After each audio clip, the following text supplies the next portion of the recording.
cara ni cara orang tak bijak ni, jangan buat macam ni lain kali tau.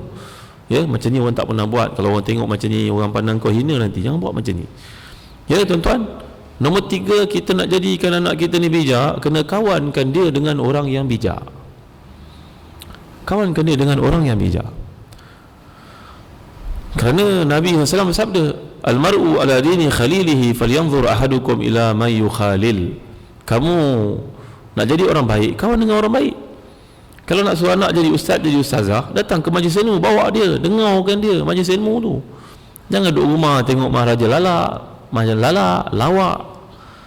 Kan? Macam mana nak jadi orang baik tuan? Dia programkan minda, dia salah. Jadi Abu Bakar ni bila Nabi SAW telah pun. Dan satu lagi, bila nak jadikan anak-anak kita bijak, kita doakan mereka seperti hadis riwayat Ahmad. Ini saya nak ijazahkan tuan-tuan. Tuan-tuan amalkan doa ni tuan-tuan. Ikut saya baca, Allahumma faqihhu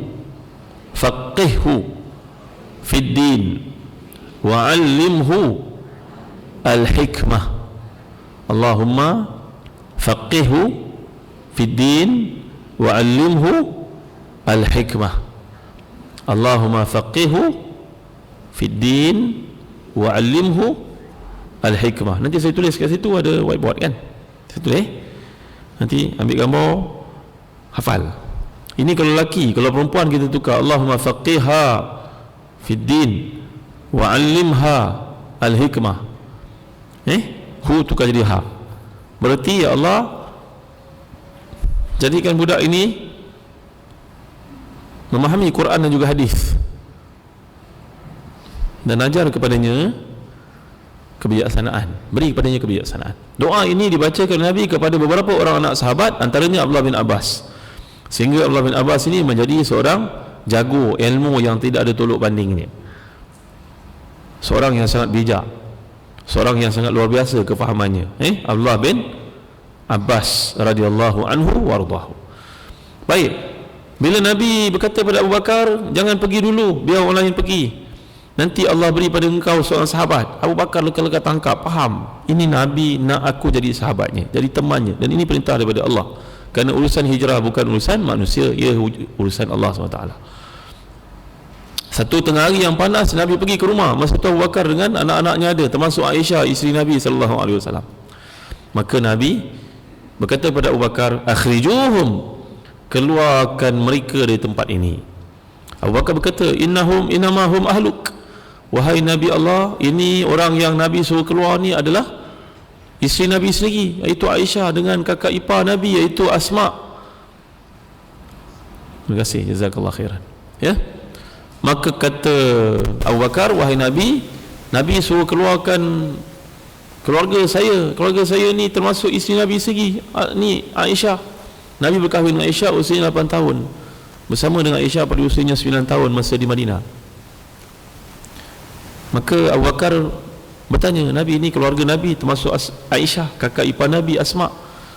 Jawapan Nabi, tak apa, keluarkan mereka, kerana urusan yang besar kadang-kadang tidak boleh ada orang dekat dengan kita pun tak boleh dengar.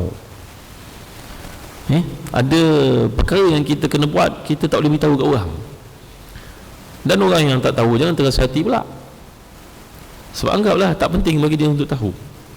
Maka kita sembunyikan daripada dia kerana satu perkara. Maka Nabi SAW telah bersabda kepada Abu Bakar, keluarkan mereka, aku dengan kau saja, kerana urusan ni urusan besar. Takut-takut manusia ni dia tercakap pada orang lain, terbocor nanti, maka dia mau keluar. Nabi SAW mengatakan kepada Abu Bakar, waktu kita keluar waktu sekian, jangan cakap pada sesiapa. Mereka pun keluar, menaiki 2 ekor unta ni dan turun ke arah selatan, iaitu ke Gua Thur, yang mana jarang-jarang orang nak pergi ke utara, turun ke selatan terlebih dahulu. Ini satu strategi planning yang penting.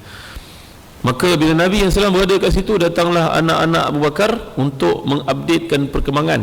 Bila Nabi keluar dengan Abu Bakar, maka musyrikun pun rasa terhina bila mendapati kepala mereka telah pun ditabur dengan pasir oleh Nabi SAW ketika Nabi keluar.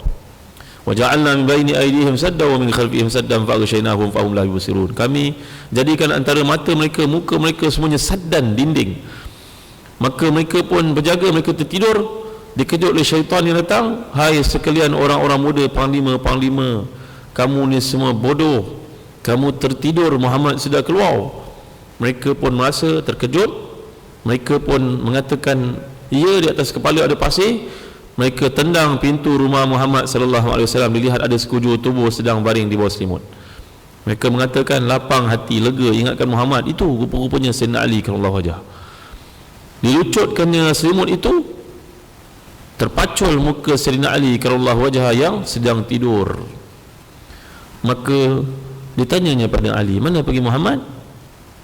Jawapan Sayyidina Ali, sepatutnya aku bertanya pada engkau, mana pergi Muhammad. Berani tuan-tuan Sayyidina Ali. Maka Sayyidina Ali ini dikitai oleh mereka, tuan-tuan. Ya, mereka pun pergi ke rumah Abu Bakar, suspek yang terdekat selepas itu. Pergi melihat ada seorang budak perempuan, seorang wanita muda, namanya Asma, usianya baru belasan tahun pada masa itu. Dia sedang mengandung.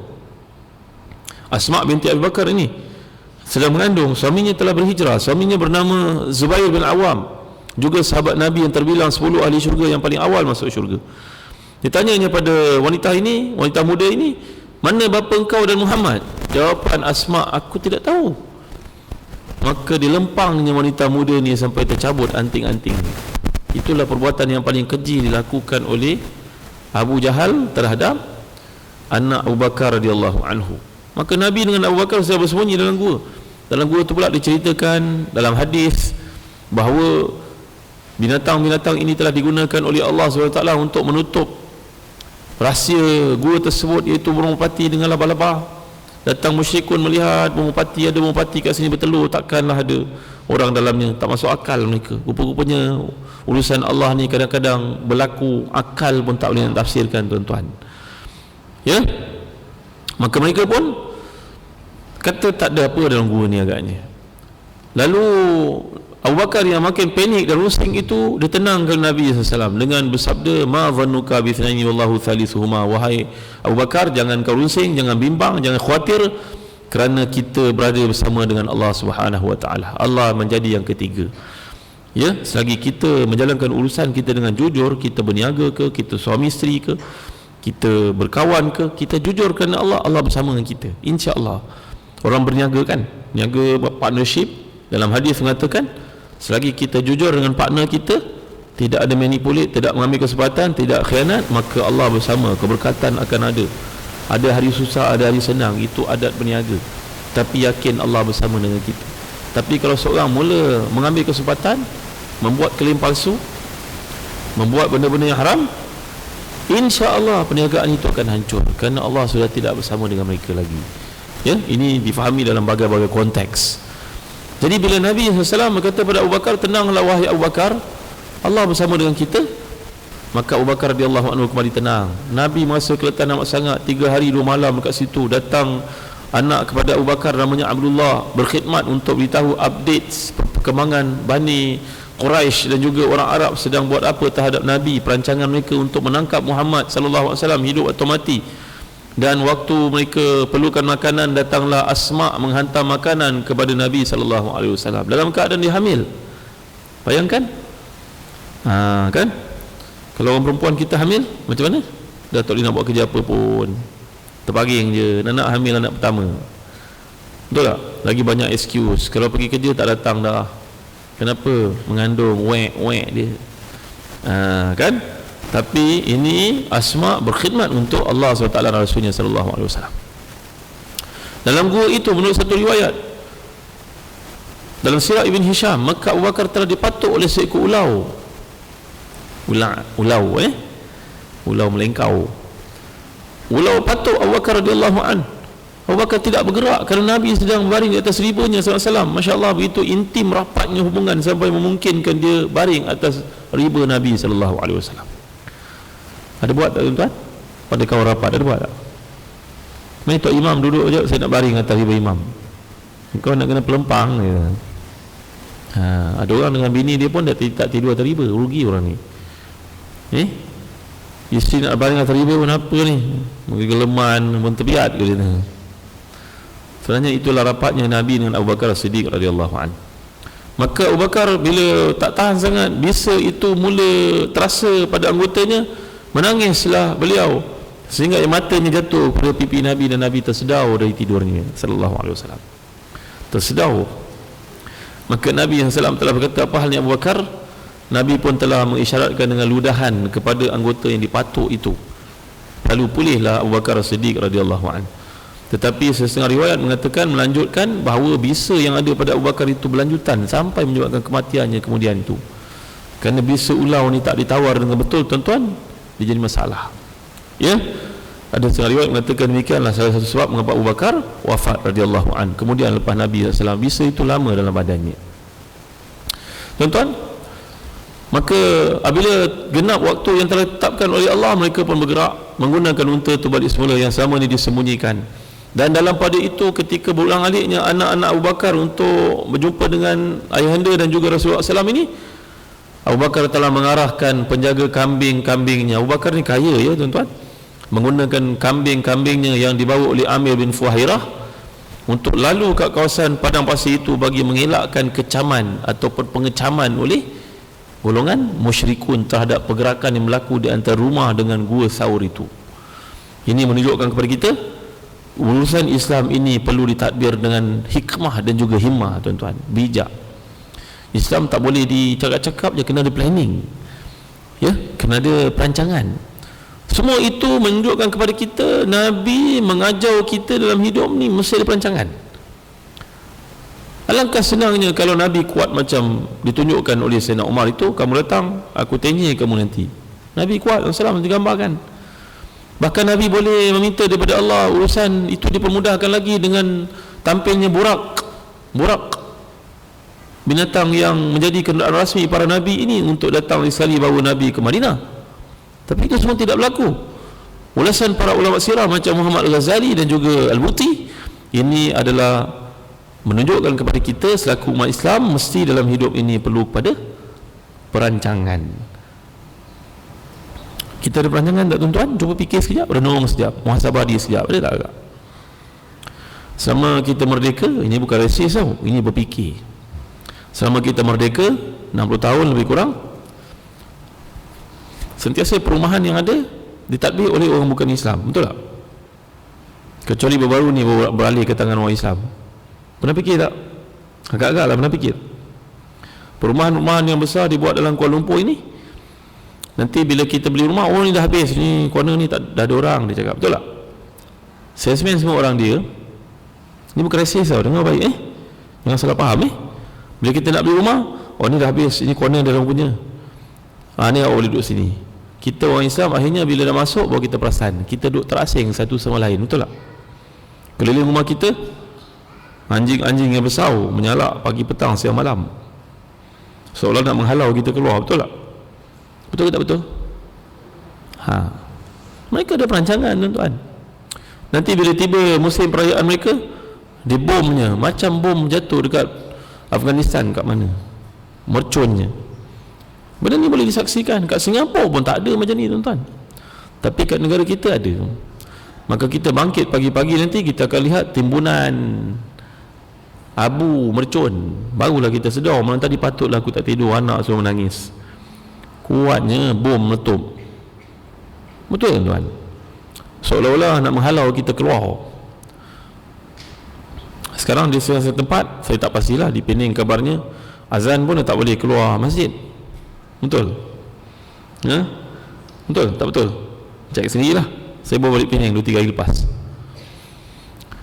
Tarhim tu tak kisahlah. Tarhim itu memang dalam Islam pun para ulama tak galakkan, sebab dia mengganggu orang tidur. Tarhim panjang subuh-subuh kan, itu tak digalakkan. Ada ulama mazhab Syafi'i pun dah fatwa tak digalakkan. Madailah azan, kalau perlu azan pukul 5 pagi, lepas tu azan 5.40 pagi, cukuplah 2 kali azan. Azan pertama gerakkan orang, azan kedua subuh masuk. Tarhim tak perlu. Buka kaset kuat-kuat ganggu orang, itu memang ganggu orang, itu jangan buatlah. Itu mazhab Syafi'i pun tidak menggalakkan. Syafi'i moden tidak menggalakkan. Baca dalam fatwa Azhar dan sebagainya. Tapi maksud saya azan, mereka bila kuat, mereka tunjukkan tarikh mereka yang sebenar. Tapi kalau dia bom rumah kita tiap-tiap malam, sepanjang hari raya hantu, hari raya macam-macam, itu semua kita tak boleh sentuh. Kena hormat orang lain, betul tak, tuan-tuan? Bangsa lain mereka ada ni, tuan-tuan, ada perancangan. Tapi kita umat Islam tak ada perancangan. Masalahnya, kalau tuan-tuan pergi ke Sabah Sarawak yang tuan-tuan sangkakan hutan belantara, Tuan-tuan akan terkejut melihat orang Kristian di sana begitu jauh pelajarannya, sejauh Harvard, Oxford, UK, US dan sebagainya. Kalau mereka tidak punya beasiswa macam kita yang mudah-mudah dapat. Betul tuan-tuan, saya biasa pergi ke Sabah-Sarawak berdakwah, terkejut kita lihat mereka bercakap English macam orang putih. Mereka mendapat sokongan dari banyak pihak untuk pergi belajar overseas dan balik sebagai orang yang sangat educated, sangat tinggi pelajarannya, masters, PhD, doktor, IR, SR dan sebagainya. Mereka ada perancangan tuan-tuan. Maka Islam mengajar kita supaya ada perancangan. Ada perancangan, mesti ada perancangan. Kerana Nabi menunjukkan kita seorang planning strategi yang sangat dahsyat. Satu kalau macam ni macam mana, kalau macam ni macam mana, kalau serangan berlaku begini bagaimana elak. Kerana Islam mesti buat kerja, tak boleh duduk tunggu aku Islam nanti Allah bagi bantuan lah. Tak, ada banyak ayat yang menyuruh kita bekerja. Sampai Maryam melahirkan anak dengan sakit. Bayangkan perempuan baru salin itu lahirkan anak, tak ada suami pula tu, Allah still suruh beliau wa huzi ilaiki bi jiz'in nakhlati tusakit alayki rutaban janiyah. Hai Maryam, gegarkan pokok kurma, nanti Allah gugurkan buah-buah yang enak untuk engkau makan. Padahal pokok kurma ni besarnya macam pokok kelapa sawit. Agak-agak kalau perempuan gegarkan kelapa sawit, jatuh tak buahnya? Jatuh. Orang lelaki yang kuat macam abang-abang ni pun tolak 3-4 orang pun tak jatuh buah kurma. Tak jatuh. Tapi Allah suruh, bagi menunjukkan kepada kita kena berusaha, kena ikhtiar. Di sisi Allah, inama amruhu idza arada syai'an an yaqula lahu kun fayakun. Allah menjadikan benda kun fayakun, tapi kita kena usaha. Lepas tu Allah sebut kun fayakun. Maka Nabi pun bergerak, kini menggunakan khidmat si kafir pula untuk perjalanan yang sangat crucial itu. Perjalanan dari selatan menuju ke utara melalui pesisiran pantai, iaitulah menggunakan khidmat Abdullah bin Arqad. Beliau ini seorang musyrik yang telah pun dijanjikan dengan upah tertentu untuk membantu perjalanan Nabi dan Abu Bakar ke Madinah. Ya, ini menunjukkan kepada kita dalam Islam harus mengambil manfaat daripada orang kafir. Kita nak buat rumah, cari kontraktor, terpaksa pakai orang Cina dengan sebab-sebab tertentu, orang bukan Islam, mereka mahir, kosnya pun mungkin lebih murah, lebih baik, terbukti, pakai, tak ada masalah. Kita nak beli barang, kita terpaksa beli pada mereka kerana tak ada pembekal lain, beli, tak ada masalah. Tapi kalau ada orang Islam yang diyakini, itu lebih utama, itu lebih utama. Tapi kalau tak ada, pakai, tak ada masalah, tak ada siapa mengatakan haram, boleh berurusan dengan mereka. Tapi seboleh-bolehnya tanda kasih sayang kepada umat Islam itu perlu didahulukan. Dahulukanlah orang Islam. Ada orang cakap, Ustaz, saya pakai kontraktor Islam tak selesai lah Ustaz, letih lah Ustaz. Letih, Ustaz tahu tak letih? Ya? Ini orang Islam kena baiki diri sendirilah. Ini susahlah kita nak cakap tuan-tuan ya. Ramai orang kontraktor Islam yang baik, tapi ada juga yang tak elok, menyebabkan dia jadi reputasi yang kurang baik kepada orang lain. Baik, kini Nabi SAW menggunakan Abdullah bin Arqad dari Makkah menuju ke Madinah. Perjalanan jauh. Dalam perjalanan itu, walaupun ada penunjuk jalan, Abu Bakar masih lagi tunggu sekejap. Abu Bakar turun pergi ke belakang, tengok ada tak apa berkelibat yang menyebabkannya perlu berwaspada. Naik lagi unta, lari 5-6 km ke depan unta ni, stop sekejap, turun Abu Bakar, tengok lagi ke depan, ada tak apa-apa pergerakan yang meragukan. Bayangkan cintanya Abu Bakar kepada Nabi SAW. Abu Bakar ini adalah satu-satunya sahabat yang persahabatannya dengan Nabi diiktiraf oleh Quran. Dia satu-satunya sahabat yang namanya tersebut dalam Quran. Selain daripada dia tidak ada. Maka ulama Ahlus Sunnah bersepakat mengatakan, kalau siapa mengatakan Abu Bakar ini bukan sahabat Nabi, dia murtad, kerana dia telah menafikan sesuatu yang terdapat dalam Quran. Faham? Yang lain tidak ada dalam Quran. Abu Bakar ada, jelas Allah sebut, izhuma fil ghar idh qala li sahibi la tahzan innallaha ma'ana. Abu Bakar ini bersama dengan Rasulullah, disebut dalam Quran, walaupun namanya tidak ada, tapi semua orang faham itu Abu Bakar. Tak ada siapa boleh mendustakan ini melainkan orang yang zahir kemunafikannya macam Syiah. Syiah satu sahaja yang mengatakan bukan Abu Bakar. Kerana Syiah ni entah apa permusuhan dengan Abu Bakar, kita tidak tahu. Dia tak pernah hidup zaman Abu Bakar ni, Syiah yang ada ni, yang duduk zaman sekarang ni. Ya, yang ibaratnya macam lembu ni tuan-tuan. Dia tak tahu apa dia buat, dia tak tahu apa dia sokong. Dia cukup benci dengan Abu Bakar dengan Umar radhiyallahu anhuma. Tanya pada dia, Abu Bakar ni apalah salah dia pada kamu? Abu Bakar dah mati lama dah, tak ada kena dengan kita. Yang kita pergi benci Abu Bakar ni buat apa? Dia boleh masukkan dekat Facebook kat Malaysia ni tuan-tuan, Syiah Malaysia ni. Saya berbalik dari Mekah menunaikan haji, saya pergi ke makam Rasulullah dan melihat jirat Abu Bakar dan Umar. Apa jirat tuan-tuan? Apa jirat? Ya Allah, hinanya perkataan digunakan. Adakah dipanggil jirat Abu Bakar dengan Umar? Tak adalah lebih keji dan lebih hina daripada orang Syiah ni tuan-tuan. Kebencian yang bukan-bukan kepada, tengok dalam Facebook mereka tersebar pada hari ini. Syiah yang tak bertanggungjawab ini boleh menceritakan keburukan Abu Bakar dengan Umar ni, seolah-olah macam Abu Bakar, Umar ni merampas sesuatu daripada mereka. Begitu. Tuan-tuan tak tahu ke? Tuan-tuan nak kahwinkan anak ke, nak berkahwin ke, kena tanya tahu bakal pasangan hari ni. Saya bawa seorang kawan saya kenal, seorang orang muda yang bekerja pandai, belajar pandai, bekerja tempat hebat, gajinya pun puluh-puluh ribu sebulan. Dia cakap pada saya, Ustaz, saya baru saja break away daripada saya punya tunang. Kenapa? Orang muda macam cerita lah tuan-tuan ni, kita tak mengatakan hal haram, ni satu perkara. Saya pergi dengan dia, pergi tengok wayang lah, kata, ni budak muda lelaki ni, kata tengok wayang dengan saya punya tunang. Lepas tu bila tiba waktu semayang, saya ajak dia semayang. Couple-couple ni semayang juga. Tak nak ulas panjang lah tuan-tuan, ya. Maka dia kata dengan saya, suruh semayang. Ni semayang asar. Saya tahu kita duduk kat KL, apa nak semayang pula? Dia kata dah jamak dengan Zuhur. Kerana orang Syiah dia semayang jamak, subuh, Zuhur dengan asar, maghrib dengan isyak. Dia semayang 3 waktu saja seharian. Kerana mereka beranggapan mereka sedang bermusafir. Kerana negara Islam yang diungguli, dipimpin oleh keluarga Rasulullah masih belum ada kat muka bumi lagi. Dengan sebab itu kita ni secara maknawinya sedang bermusafir untuk menegakkan kerajaan yang berpaksikan kepada keluarga Rasulullah SAW. Itu dongengan mereka, igauan mereka. Jadi sebab kita sedang bermusafir, kita tak payah sembahyang tamam lah, kita tak payah sembahyang Jumaat lah. Cuma Khomeini, imam mereka saja yang telah menggalakkan mereka sembahyang Jumaat balik semula. Kalau tidak, orang Syiah sembahyang Jumaat pun tidak buat. Bila tak ada sembahyang Jumaat, maka tiada pertemuan di kalangan orang Islam di tempatnya, maka Khomeini telah menyuruh mereka kembali melakukan sembahyang Jumaat balik semula. Kalau tak, sembahyang Jumaat pun tidak ada. Ini sedikit ulasan tentang Syiah. Kita perlu tahu tuan-tuan, kerana zaman sekarang menyaksikan ramainya orang suka emosi. Perang dalam Facebook, perang dalam website, perang Syiah dengan Sunni, dibesar-besarkan, ditunjukkan, bahkan ditunjuk cara mereka cium, cara mereka semayang, di mana-mana mereka ada, seolah-olah macam ramai sangat bilangannya. Baik, kembali kepada kisah Abu Bakar. Perjuangannya untuk Nabi nampak sekali. Bukan dia saja, bahkan keluarganya, isteri-isterinya, anak-anaknya, bapanya, semua sekali berkhidmat untuk Islam.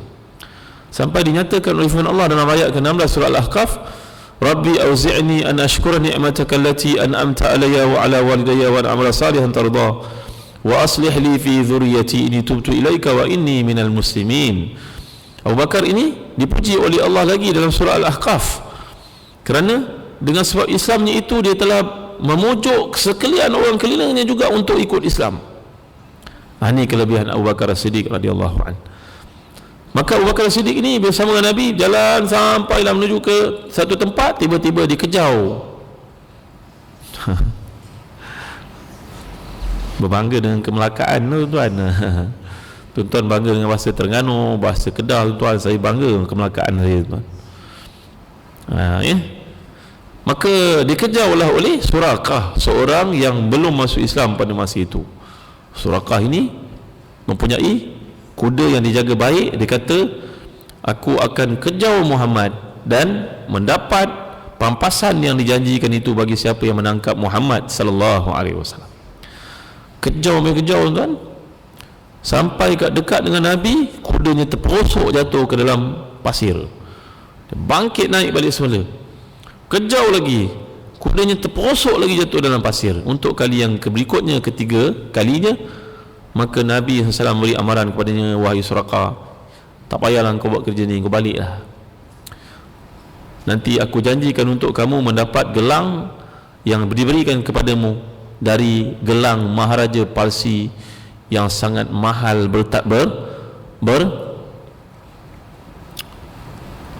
disaluti dengan emas yang mahal itu, ya, dan kau akan jadi kaya. Suraqah hairan mendengar janji Nabi itu, seolah-olah Nabi tahu, dan memang Nabi tahu dia akan masuk Islam. Baliklah kamu wahai Suraqah dan diamkan saja berita ini. Suraqah kembali, dan janji itu dipegang oleh Abu Bakar As-Siddiq radhiyallahu anhu. Lama selepas itu Nabi hidup lagi 10 tahun. Lepas tu Nabi wafat, datang Abu Bakar menjadi khalifah 4 tahun. Datang Umar Khattab radhiyallahu anhu. Abu Bakar pesan pada Umar, pembukaan negara Parsi nanti, gelang Maharaja Parsi yang mahal itu kau beri pada Suraqah. Suraqah telah masuk Islam pada masa itu, tuan-tuan. Menunjukkan kepada kita janji Nabi ini satu kebenaran. Suraqah akhirnya masuk Islam, dan pembukaan kota Parsi dapat harta yang banyak. Suraqah terlibat sebagai tentera pembuka negara itu.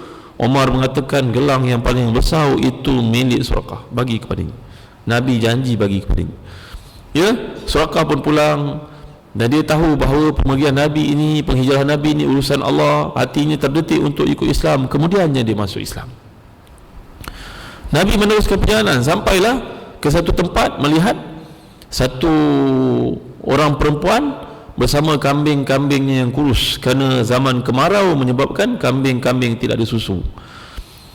Dan bila dia melihat Nabi SAW dengan Abu Bakar As-Siddiq radhiyallahu an, hatinya merasa girang kerana melihat dua orang manusia yang wajahnya sangat bersih, tidak ada padanya tanda penipuan dan pembohongan.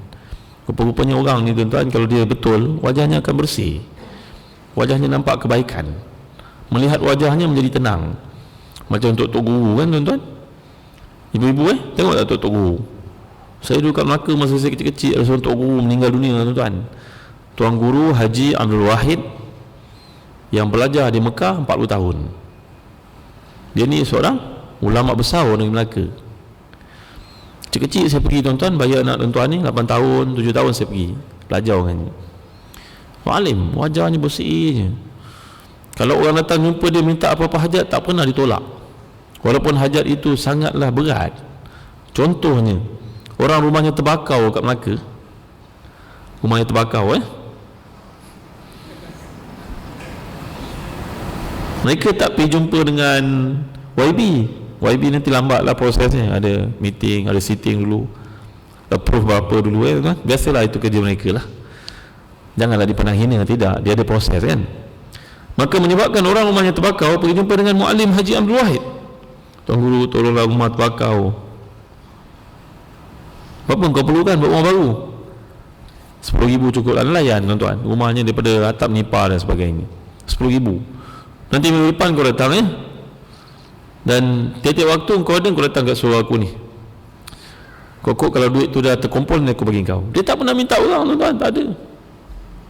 Nanti genap seminggu dijanjikan itu, datang jumpa, ambil duit tanpa saksi, tanpa nota.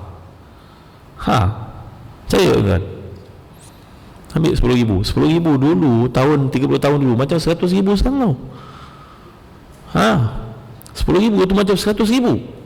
Bagi je, ambil duit ni, nah buat rumah. Nanti kalau duit bayar balik. Kalau tak ada, ahlan wa sahlan wa jalan. Benar, tuan-tuan, tak ada dusta, tuan-tuan. Tadi lah orang Melaka, pondoknya masih ada lagi sekarang, di Pondok Anuriah Sungai Udang. Kalau tuan-tuan ada kesempatan, tuan-tuan pergi ziarah.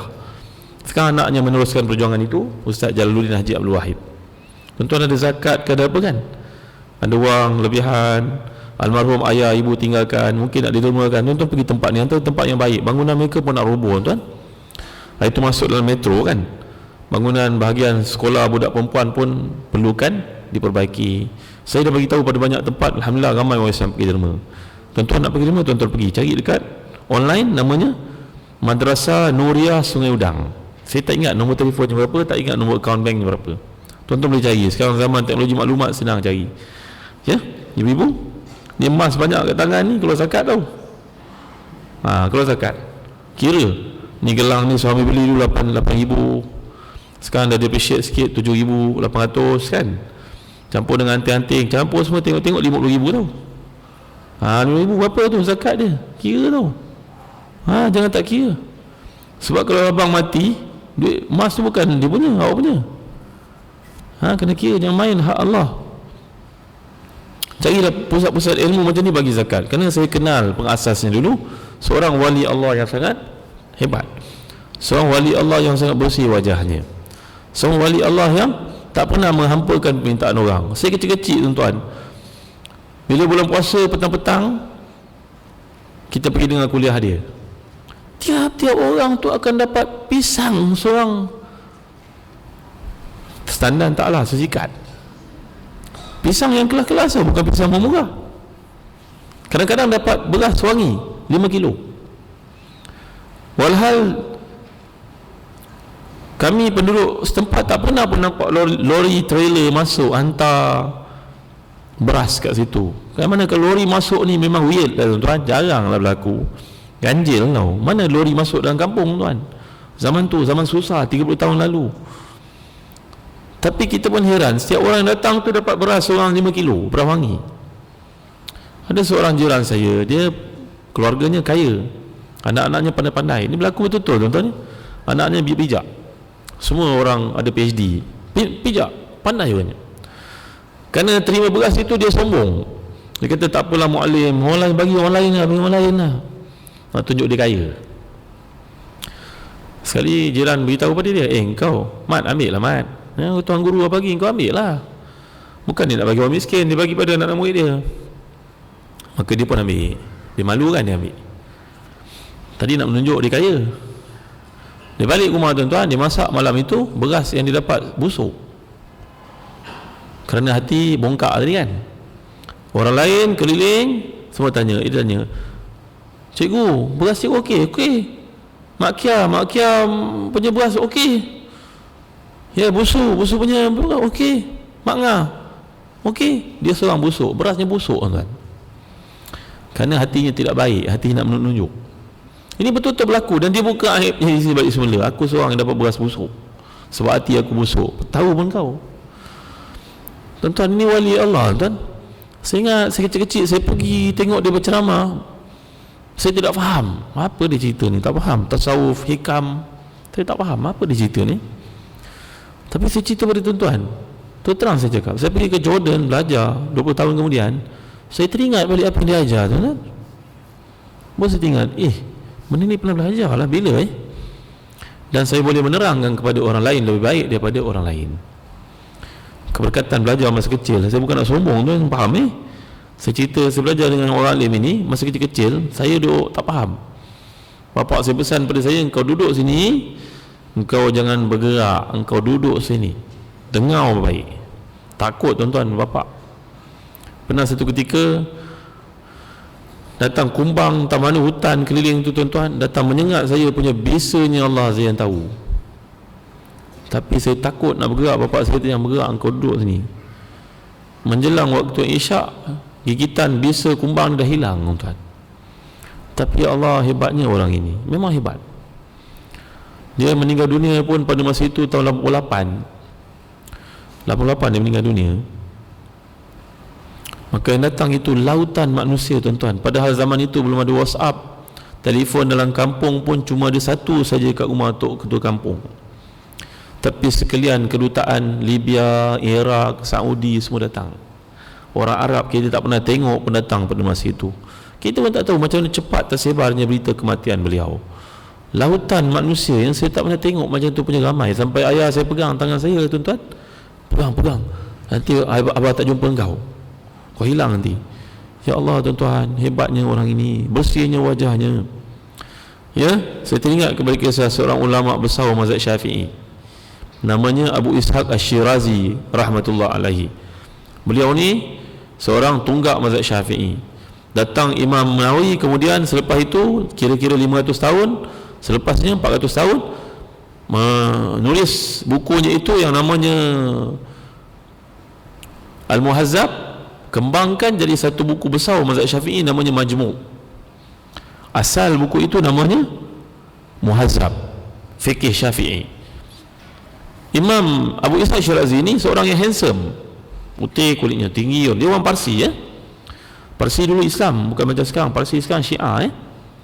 Parsi dulu Islam, daripada tempat namanya Shiraz. Kalau kita cross border daripada Saudi tu, Laut Merah tu, laut Parsi tu, sampailah ke Shiraz. Dulu negara Islam itu. Abu Ishaq Shirazi, seorang handsome. Kalau dia hadir ke satu tempat, ramai orang datang hanya untuk melihat wajahnya saja. Ibu yang sedang mengandung urut perut dia, ya Allah, jadilah anak aku macam Abu Ishaq. Betul tuan-tuan, betul kan? Ibu-ibu kan, perempuan mengandung nak anak-anak jadi ustaz, tengok TV ustaz selalu, baca ustaz selalu, baca tentang para ulama selalu, doa pada Allah, ya Allah jadikan anak aku macam orang ni. Benar tuan-tuan. Maka perempuan-perempuan yang sedang mengandung datang ke kuliahnya, gosok-gosok perut, ya Allah jadikan anak aku macam dia ni.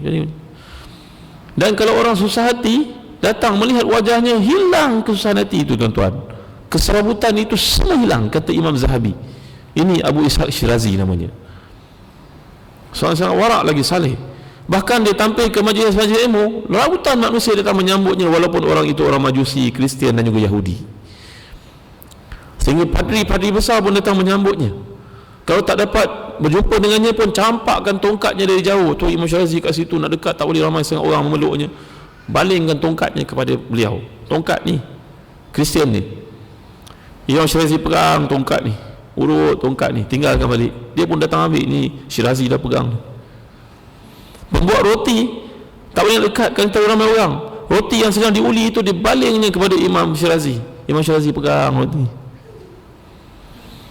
Ini roti, angkat tangan. Pembuat roti ni datang ambil roti ni, pegang. Ini roti tak boleh jual, ini roti dipegang oleh Shirazi. Tuan, orang datang tengok wajahnya, hilang keserabutan dalam hidup. Tapi saya tak pasti tuan-tuan melihat wajah saya, makin menambah keserabutan dalam diri agaknya. Betul ya? Ini Abu Ishaq Shirazi. Pernah satu ketika, kata Imam Az-Zahabi, beliau dihadiahkan satu serban yang cantik warna hijau, dipakai di kepala, sedangkan serbannya seluruh itu sudah pun lusuh dan usang. Maka nak murid pun senyum-senyum tengok, tuan guru pakai serban baru lah, serban baru lah. Oh, dia pun senyum, dia kata ada orang hadiah ni. Kejap lagi menjelang waktu semayang, dia pun pergi angkat semayang kat Sungai Furat, letak serban kat tepi, dia angkat semayang kat sungai. Allahu Akbar. Habis angkat semayang, inna lillahi wa inna ilaihi raji'un, serbannya sudah hilang. Maka ditinggalkan oleh pencuri serban, serbannya yang buruk, diambilnya serban Imam Abu Ishaq Shirazi yang baru. Abu Ishaq Shirazi pakailah serban buruk tu balik semula. Dan dia menyampaikan kuliah, anak muridnya mengumpat-ngumpat, tadi elok dah buruk lah. Dia menjawab dengan senyum saja, dengan nada ketawa, orang dah ambil serban aku yang cantik yang kamu puji-puji itu, tu sebab jangan puji-pujilah. Dan dia menyalahin kali, ini serban orang ambil kerana disuka pada serban itu, biarlah halal. Tak pernah menyimpan dalam hati rasa dengki dan marah kepada orang Islam. Allahu Akbar. Jadi kembali pada kisah Nabi kita SAW, Nabi ini bersama Abu Bakar singgah ke tempat Ummu Ma'bad. Ummu Ma'bad ini mengatakan, kambing kami sudah lama tidak ada susu. Nabi SAW pegang kambing ni, mendoakan padanya keberkatan. Tak semena-mena tuan-tuan, keluarlah susunya mencurah-curah, sallallahu alaihi wasallam. Keberkatan mengalir pada susu kambing, banyak minum, bahkan boleh disimpan lagi, dibekalkan lagi. Ummu Ma'bad menjadi hairan, dan Nabi pun beransur pergi. Datanglah suaminya bertanya, kenapa pula kambing kita ni banyak susu?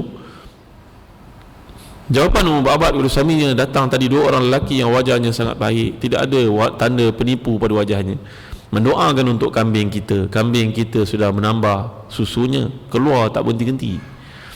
Inilah namanya barakah tuan-tuan, barakah. Orang Melayu panggil berkat. Berkat ni bukan pada tangan, cium tangan ustaz sikit ambil berkat, tak ada. Tangan orang macam saya ni sah-sah, tak ada berkat tuan-tuan. Buat apa pergi cium, busuk lagi ada, buat apa? Kan, kalau orang macam Muallim Haji Abdul Wahid ni tadi, cium ada faedahnya juga.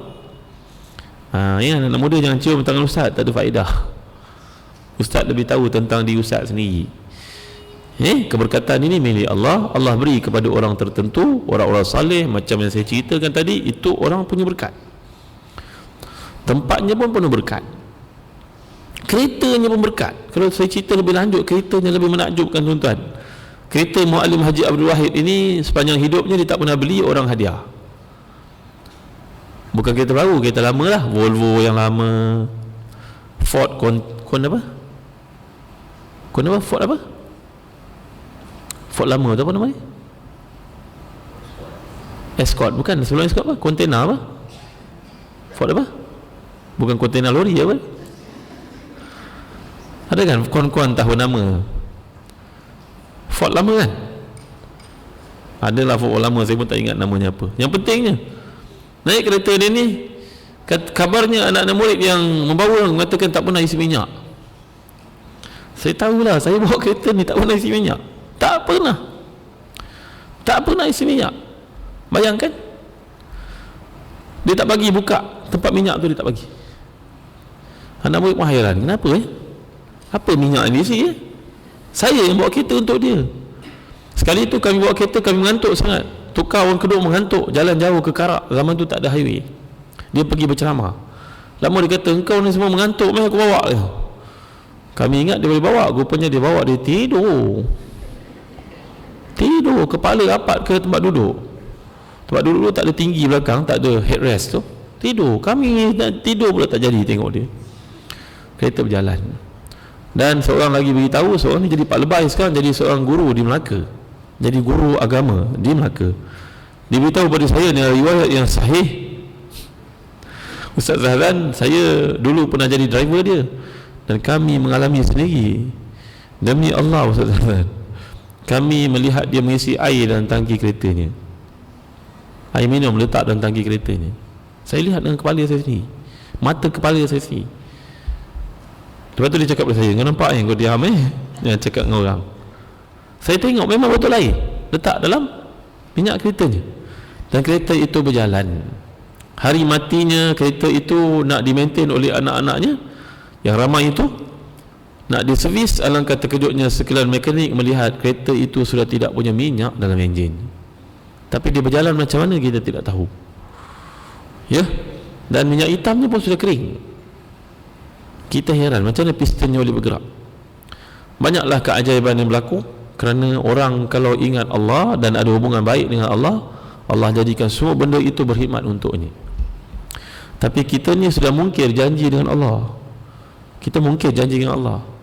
Kita tahu semua benda ni jadikan untuk kita, tapi kita sibuk berfikir untuk benda tu lebih daripada Allah SWT. Maka itu sebab benda ni lari daripada kita. Ini falsafah ni tuan-tuan. Bila kita mengejar benda yang diperuntukkan untuk kita, dia lari. Tapi kalau kita kejar pada yang mempunyai benda ini, iaitu Allah, benda ni datang pada kita. Maka orang saleh sepertinya yang sangat tinggi tawakal, hidupnya tak pernah minta melainkan kepada Allah saja.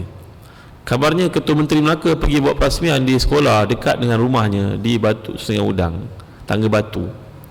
Ketua Menteri Melaka masa tu almarhum Tun Ghaffar Baba.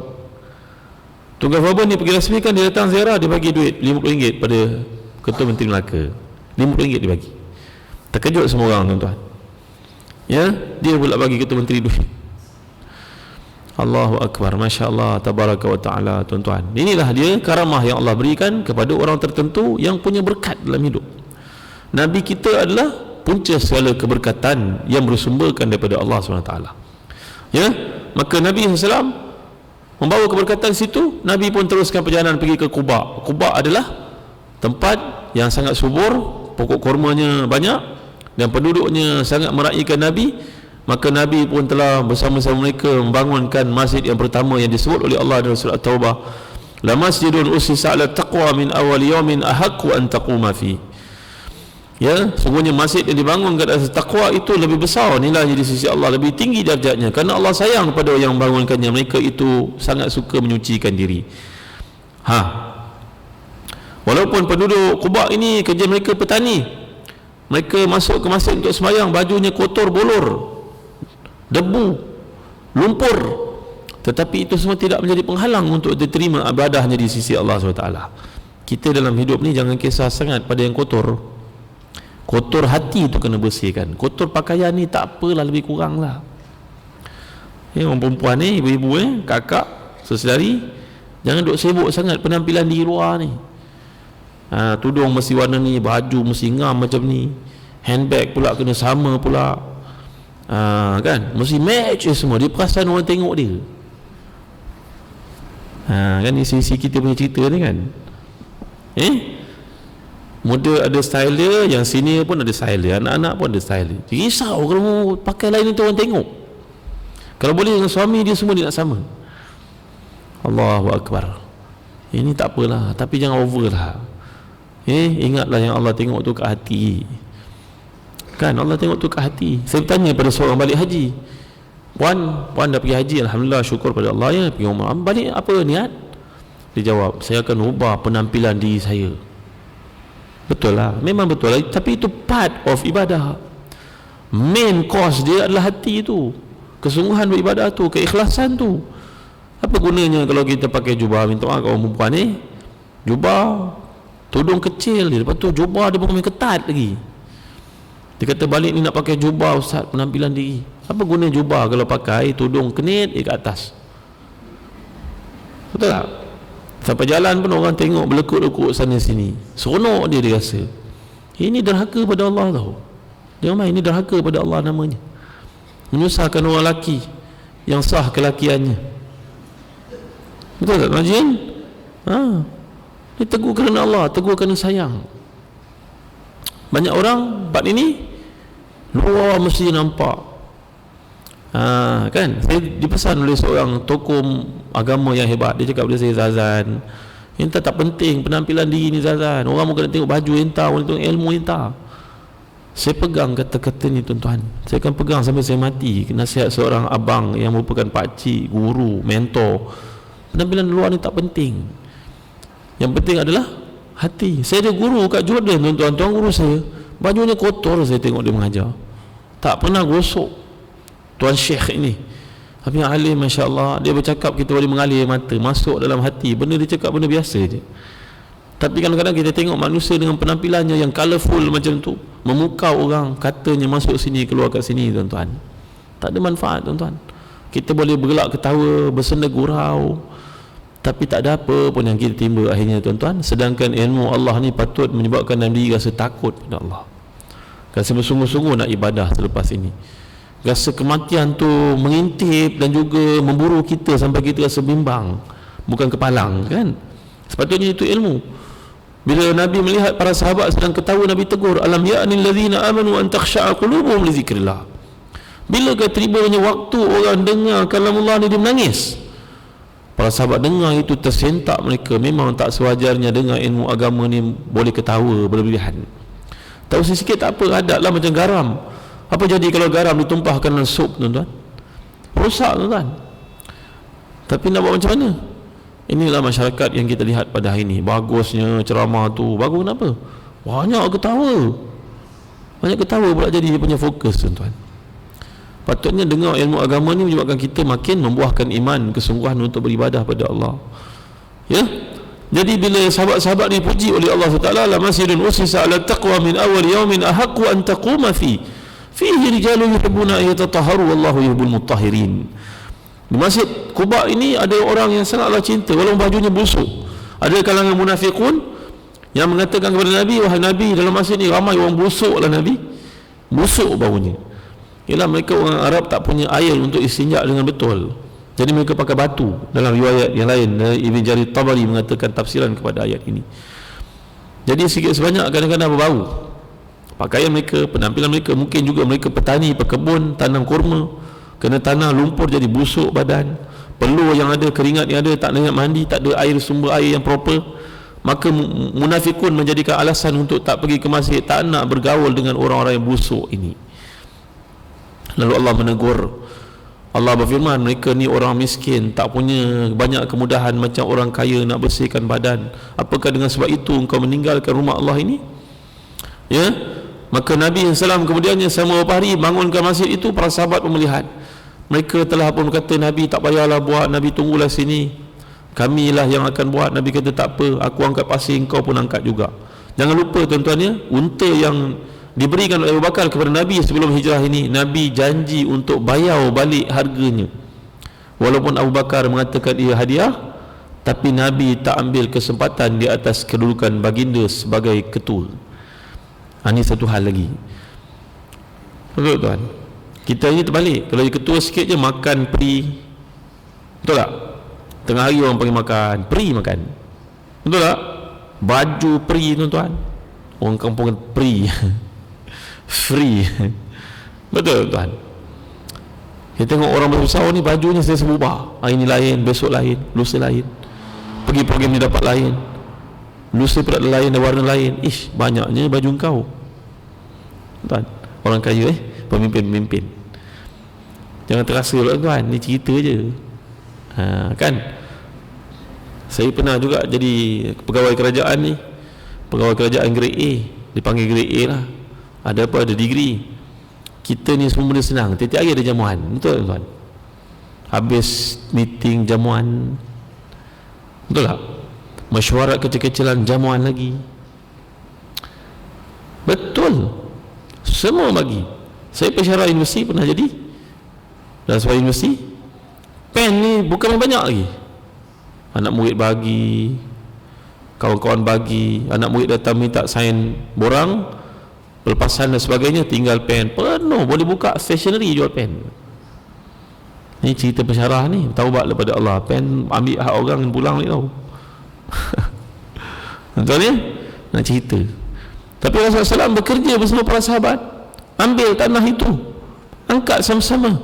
Nabi tidak duduk sembang, duduk senang lenang, duduk merhatikan, tidak. Dia buat bersama-sama sallallahu alaihi wasallam. Bahkan bila sampai ke Madinah, kita lihat dalam peristiwa hijrah, Nabi bayar balik harga unta itu, bayar balik. Bila cukup keperluan, Nabi bayar balik. Ya Allah Rabbi, ya Allah.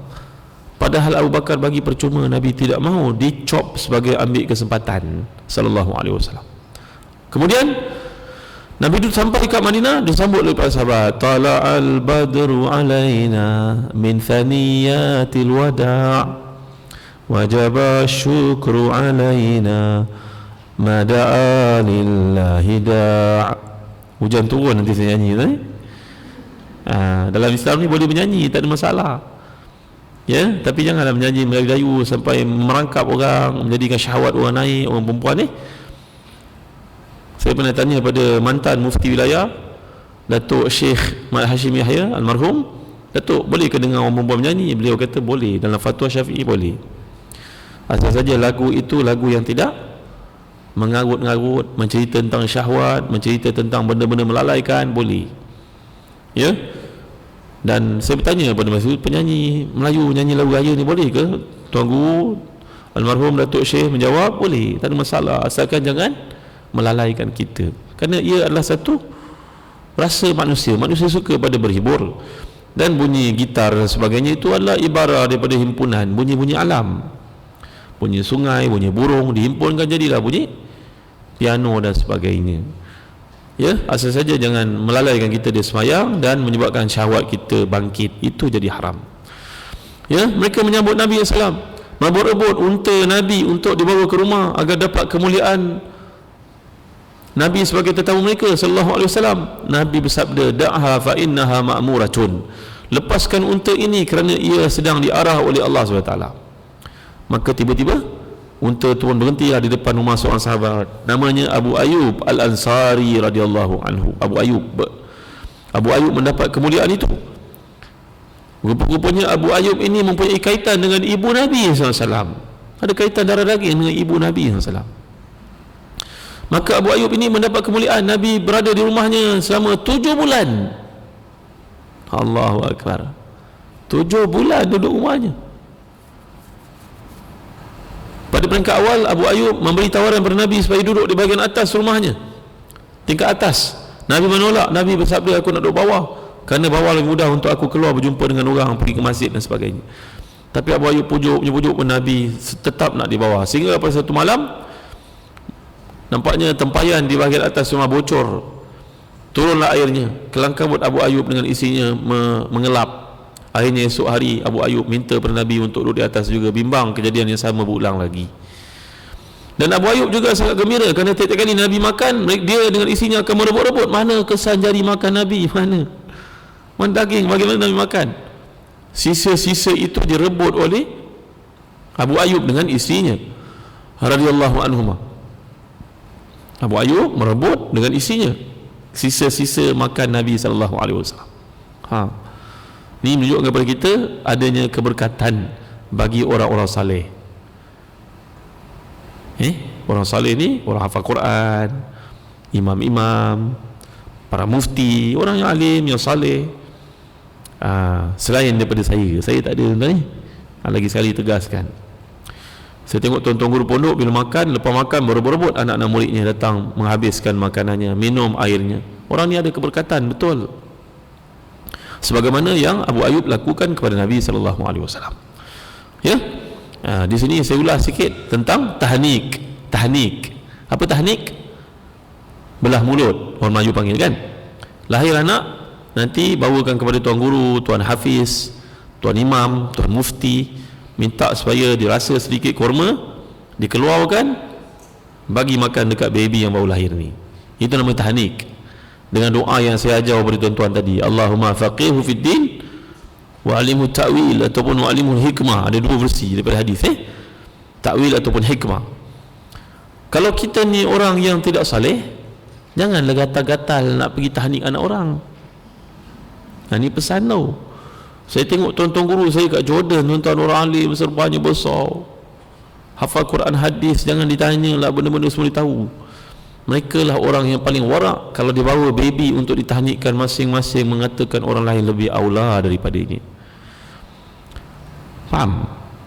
Tapi saya berada kat Malaysia ni, saya melihat orang isap rokok Marlboro pun nak tahnik orang. Kelempang kau kan baru tahu tau. Kau isap rokok kau nak tahnik budak ni buat apa? Ya? Jangan. Kita ni tak saleh, jangan pandai-pandai nak tahnik anak orang. Tuan-tuan guru di Jordan, di Mesir, di Madinah, di mana saya jumpa, di Iraq tuan-tuan, bagi tahnik dia kawan dia masing-masing menolak kepada yang lain kerana takut dirinya tidak menepati syarat kesalihan. Nak bagi kepada anak ini kelebihan macam dirinya. Orang sangka aku betul lah, aku disengit macam ketam, dia merasa dirinya macam tu. Bapa, tuan-tuan orang saleh kajian bangun malam kan, kajian sembahyang duha ni, wajah-wajah orang saleh ni, suami-suami beriman, tahnik anak sendiri. Berapa tahnik orang kita pun tak tahu entah ya entah tidak dia saleh kan. Datuk-datuk yang ada cucu tahnik sendiri. Takut apa? Saya khatam Quran 30 tahun dah 30 kali Ustaz, sejak saya pencen. Bagus pakcik, datuk, tuan tahnik cucu sendiri. Kita lebih layak tahnik daripada orang lain. Kita berharap doa kita lebih mustajab kerana ini darah daging kita. Macam tu. Ya. Jadi kembali kepada kisah Nabi SAW tadi, keberkatan yang ada pada Nabi mengalir kepada Abu Ayub. Abu Ayub ni pernah hidup, dia ada clash dengan isterinya Ummu Ayub. Dia ceraikan Ummu Ayub. Nabi dapat tahu, Nabi panggil, Nabi counselling dia. Nabi SAW bersabda kepada Abu Ayub, wahai Abu Ayub, engkau ceraikan isterimu Ummu Ayub ya, engkau akan masuk syurga bersama dengan dia, rujuk balik dia. Maka Abu Ayub merujuk kembali isterinya Ummu Ayub radhiyallahu anhuma. Ya, Abu Ayub ni umurnya panjang, berkat dia berkhidmat kepada Nabi. Nabi doakan umurnya panjang, berkat. Pernah berlaku pembukaan Konstantinopel pada zaman anak Muawiyah namanya Yazid. Maka dia turut serta, umurnya 90 tahun tapi tubuhnya masih kuat. Dia minta nak menyertai rombongan jihad. Tiba-tiba dalam perjalanan jatuh sakit. Sebelum sakit dia pesan pada ketua jeneral tentera Islam armada itu, Yazid bin Muawiyah, kalau aku mati janganlah buang jasadku ke dalam laut, simpanlah ia dan kebumikan aku di tanah tempat engkau nak buka nanti, namanya Konstantinopel, Istanbul hari ini. Kerana aku nak berbangga di depan Allah, aku juga terlibat dalam rombongan jihad walaupun aku mati lebih awal. Maka bila dia mati 10 hari sebelum sampai ke daratan, jasadnya itu tidak berbau, bahkan sebaliknya mengeluarkan bau yang sangat harum macam bau kasturi. Ini juga karamah seorang wali Allah. Jasadnya tidak berbau, bahkan wangi. Orang semua hairan. Maka bila sampai ke sana, mereka telah menunaikan janji kepada beliau, iaitu dikebumikan di tanah Konstantinopel. Walaupun tentera Islam tak berjaya membuka, kerana 800 tahun kemudian baru berjaya dibuka oleh Muhammad Al-Fatih.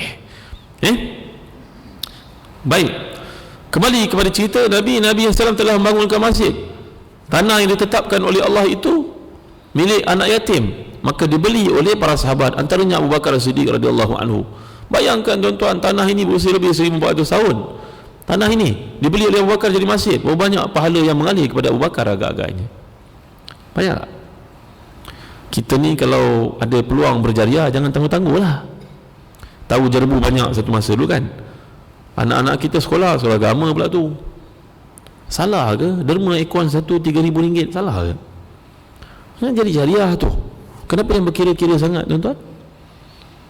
Betul tak? Kenapa yang berkira-kira sangat? Anak kita belajar tahfiz, belajar pelajaran biasa sekalipun, jerbu, kotor, kawan-kawan tidak mampu, anak-anak bapa-bapa, kawan anak kita ni tidak mampu untuk kumpulkan duit. Susah saya je lah kalau duit. Amai join ni. Kalau saya nak join dengan abang boleh. Aircon ni inverter harganya RM3,000. Nak?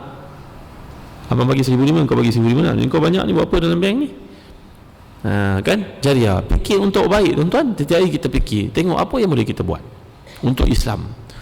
Jangan kita tanya apa peranan Islam bagi kita, tanya peranan kita untuk Islam.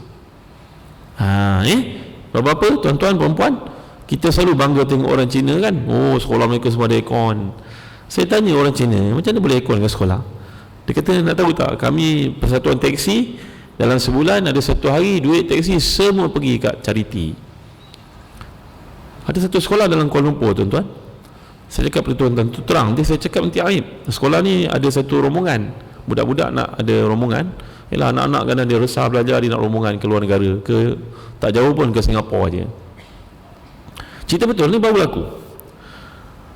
Maka mereka lambat buat keputusan, minta kat PIBG tak nak approve duit. 1,500 je. Sikit ke banyak? Padahal yang datang buat BMW, Mercedes. Alasannya sebab cikgu lambat beritahu. Cikgu ni pun kesian, tak tahu. Cikgu banyak kerja kan? Cikgu ni bukan nak uruskan PIBG, dia banyak benda dia kena uruskan, dia terlupa. Ibu bapa ni tunjuk sombong, oh tak mau approve. Lain kali jangan buat lagi. Nak hukum konon. Cikgu ni satu hari telefon orang Cina, berapa orang Cina derma tuan? Bukan 1,500, lebih 1,500 dapat. Cina ni tak ada anak kat situ pun. Malu tak tuan? Malu tak? Malu tak? Seorang cikgu Cina dalam sekolah tu telefon, Cina ada anak-anak ni, budak Melayu, orang Islam semua, asrama ini. Cina pun datang, berapa nak? Persatuan dia bagi duit, saya ingat lebih 5,000 lah tuan mereka dapat dalam masa sekelip mata. Cikgu ni pun fed up, masukkan kat WhatsApp, alhamdulillah dah dapat derma daripada dermawan Cina, RM5,000, kita minta 1,500 dapat 5,000, dapat bawa pergi ke Singapura. Budak-budak ni nak merasa tengok kat Singapura, mak bapak susah, pergi Singapura, tengok kat Singapura macam mana, tengok pelajaran bahasa Inggeris kat sana macam mana. Ini budak-budak terpilih. Sedih kan? Sedih ya? Kita punya kadar pengorbanan ni belum tinggi lagi sebenarnya. Kita banyak berkira, kita rasa diri kita miskin tau. Tu penyakit bahaya tau. Kita rasa kita miskin, tangan sentiasa nak duduk kat bawah, tak ada rasa nak memberi, sentiasa duduk bawah. Ini satu penyakit yang bahaya tuan. Pemandu teksi Cina, mereka ada satu hari dalam sebulan, mereka akan wakafkan duit semua dia salur kepada charity. Dan saya rasa tuan-tuan pun pernah mengalami pengalaman yang sama macam saya lalui beberapa kali, bukan sekali. Saya tinggal saya tuan, saya berbalik Jordan, saya nak pergi rumah kakak dan Sungai Pecala bulan puasa. Masa tu dekat Sungai Pecala belum ada pembangunan macam sekarang, Wan Utama pun belum ada. Maka saya pun naik taksi, saya pun naik bas intra-kota pada masa itu, berhenti dekat Taman Tun. Taman Tun nak masuk Sungai Pecala sebelah, bas tak ada masa tu, hutan. Maka saya pun duduk kat tempat teksi, ada seorang perempuan yang sedang mengandung, hamil, menanti teksi untuk masuk ke Sungai Pecala. Saya tahu dia nak pergi Sungai Pecala juga. Kami tahan teksi dan saya pun berkata pada dia, tak apa kita kongsi tambang, sebab dia perempuan, dia dekat nak buka air Ramadan. Tak apa kita kongsi, kalau RM20 bayar RM10. Okey, dia setuju. Satu teksi Melayu datang, mana-mana Sungai Pecala, oh tahu. Sebab dia tahu nanti dia masuk Sungai Bercala, masa tu hutan, nak keluar balik tak ada passenger. Betul tak? 2 Melayu tahan, jalan. 3 Melayu tahan, saya ingat 5-6 teksi Melayu lah. Tiba-tiba lalulah satu teksi Cina, dia berhenti terus, dia buka tingkap, nak buka, naik. Saya pasti Cina kan. So saya naik. Lepas tu dia tanya, boleh tak bawa perempuan ni sekali? Tak apalah, you pull diorang lah, you mau buka kan. Saya malah pengalaman ni saya cerita dalam masjid lebih dari sekali tuan-tuan. Mana silap dia tuan-tuan ni? Mana silap dia agak? Kalau kita lalu kat bawah pokok, kita nampak pemandu teksi Melayu sedang berehat, isap rokok, sembang. Betul tak? Kalau kita turun kat airport menjelang waktu 9 malam, dia akan tunggu, dia drag, dia ada tapi duduk kat luar. Dia tunggu pukul 11 malam, nanti dia dapat midnight punya fare. Betul tak? Betul tak betul? Mana pergi orang Melayu tuan? Kenapa macam ni teruk tuan ni? Malu tak fikir? Si malu tuan. Orang lain dia tak buat macam tu lah tuan. Dia profesional tau. Tuan-tuan kata dia menipu, betul dia menipu, tapi dia menipu profesional. Saya pasti itu Cina. Saya naik teksi itu dia bawa saya. Ini cerita kerana Allah tuan-tuan. Berlaku benda ni, pengalaman ni saya rasa lebih sekali. Memang saya yakin lebih sekali. Dia pun buka pintu, dia buka tingkap, naik. Mau buka kan? Naik. Mana mau pergi? Dah naik boleh tanya, mana mau pergi? Saya bertanya, boleh kan? La ilaha illallah Muhammadur Rasulullah. Apa silapnya tuan? Mana silapnya kita? Mana silap kita agak? Betul tak? Allahu Akbar. Ya? Jadi kembali pada kisah Nabi kita SAW. Nabi berada kat Madinah, dan kemudian Nabi telah membuat 3 benda besar. Bina masjid supaya orang Islam boleh bersatu. Yang kedua, mempersaudarakan Ansar dan juga Muhajirin di atas nama yang paling mulia. Nombor 3, Nabi SAW buat piagam Madinah untuk menjaga kepentingan negara Madinah. Nombor 4, Nabi telah membangunkan pasar Madinah, melatih orang Islam berniaga supaya kurang pergantungan kepada bangsa lain, dan umat Islam mula belajar berniaga. Inilah antara peristiwa hijrah yang sangat penting untuk kita belajar. Saya yakin tuan-tuan telah dapat beberapa pengajaran daripada apa yang saya sampaikan. Yang baik itu ambil, contoh-contoh yang buruk, yang negatif itu tuan-tuan buang, abaikan. Kerana saya manusia tidak sepi daripada kekurangan. Ya, saya dilatih untuk bercakap tuan-tuan. Cakap banyak, amalnya tak banyak. Tuan-tuan ni cakapnya tak banyak, amalnya banyak sangat. Terbalik daripada saya. Dengan sebab itu rajin-rajinlah berdoa, kenang daku dalam doamu. Sebut nama ya Allah, Ustaz Zahazan ni menyampaikan ilmu pada aku dapat berapa manfaat hari ini. Berilah daripada dia syurga Firdaus ya Allah, ampunkan dosanya. Setakat ini saja dulu yang baik pada Allah. Dan saya nak bagi peluang kepada tuan-tuan, sekiranya ada soalan tanyakan, yang mana saya boleh jawab, saya jawab. Yang tak boleh jawab nanti mudah-mudahan adalah peluang waktu lain kita bersua untuk memberikan jawapan insya-Allah ya. Doa. Nanti kalau ada soalan boleh tanya. Silakan puan. Ada mic ni.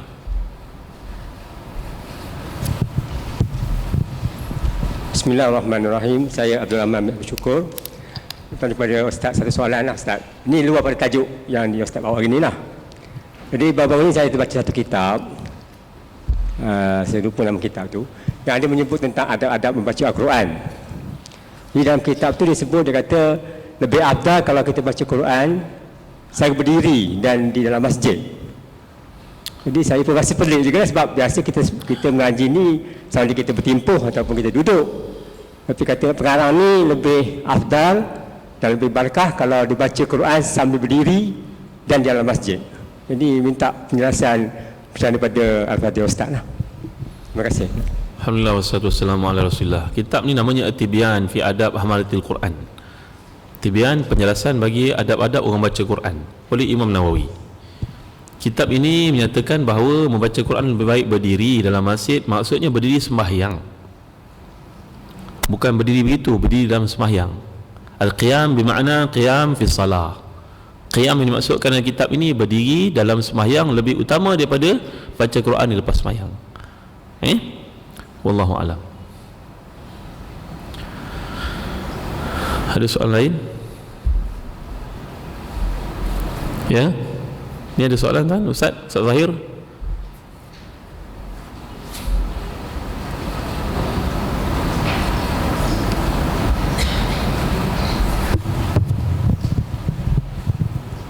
Assalamualaikum. Terima kasih Ustaz atas ceramah yang sangat bermanfaat. Nama saya Nur Ain. Saya nak minta komen mengenai pertembungan hukum tentang isap rokok Ustaz. Dan juga yang baru ni tentang vape. Jadi kerajaan tak dapat nak mengharamkan tapi ulama mengharamkan.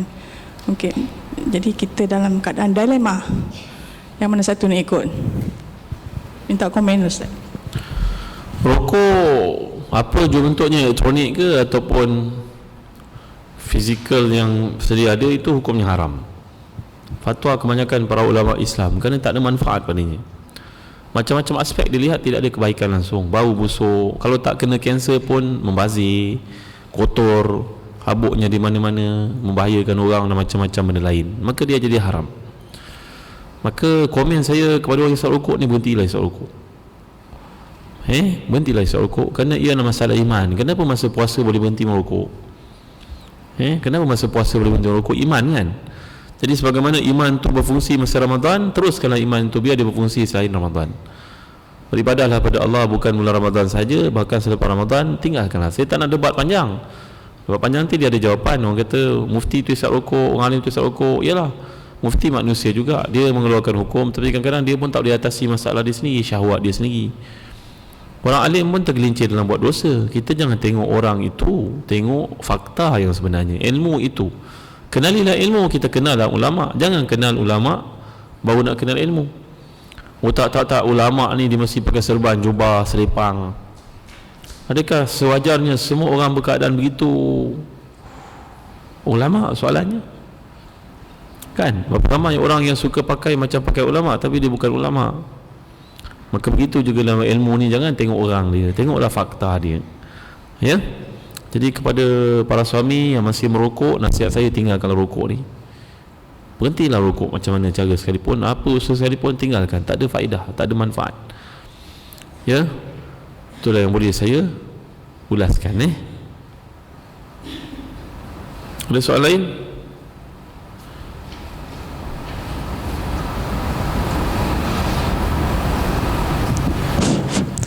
Bismillahirrahmanirrahim. Assalamualaikum Ustaz.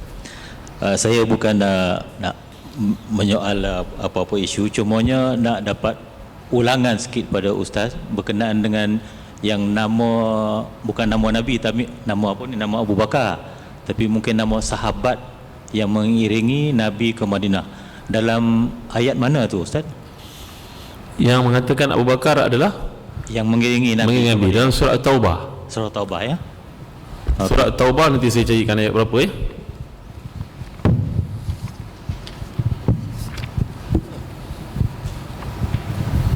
dalam pengisahan tentang hijrah.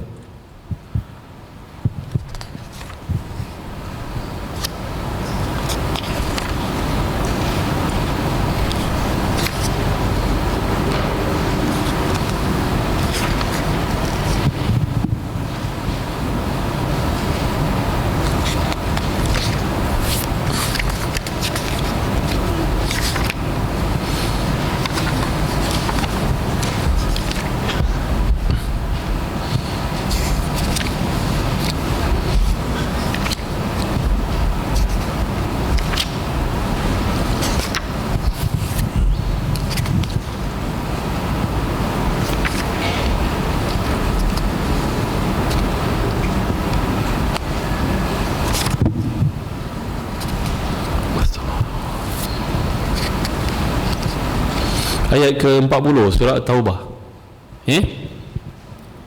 Illa tansuruhu faqad nasarahu Allahu idh akhrajahu alladhina kafaru thaniya ithnain idh huma fil ghar idh yaqulu sahibi la tahzan innallaha ma'ana.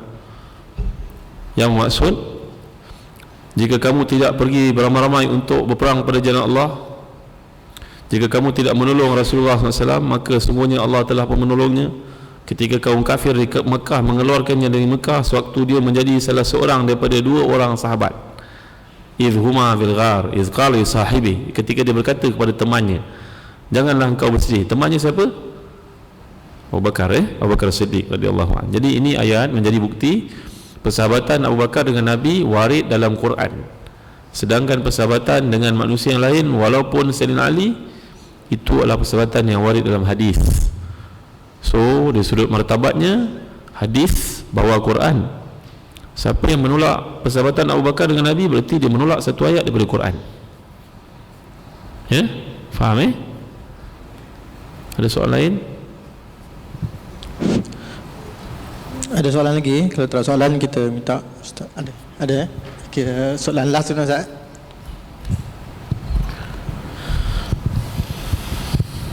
Bismillahirrahmanirrahim. Nama saya Nurhani. Ustaz, saya nak tanya kepada Ustaz, bagaimana cara untuk kita mendidik anak-anak kita dengan lebih baik lagi dengan sekarang, dengan zaman teknologi yang berbagai-bagai gadget-gadget. Dan walaupun macam saya ada hantar anak ke sekolah agama pun, tapi kata perangai pun tetap sama. Macam mana cara untuk mendidik yang lebih baik lagi sebagai saya seorang ibu untuk mendidik anak-anak saya? Terima kasih Ustaz. Secara umumnya mendidik anak-anak ni satu nikmat sebenarnya. Kalau tak percaya, tanyalah pada orang yang berkahwin tidak dapat anak. Maka ahli falsafah mengatakan mendidik anak-anak ni satu nikmat. Itu sebab seorang tabi'i yang hebat, Ahnas bin Syuraik, beliau ni adalah seorang yang sangat hebat, kata-katanya hebat, sampai Sayyidina Umar pernah mengurungnya kerana dia adalah seorang yang bercakap, bahasanya sangat indah. Orang menyangkakan dia seorang bomo, seorang ahli sihir kerana perkataannya indah.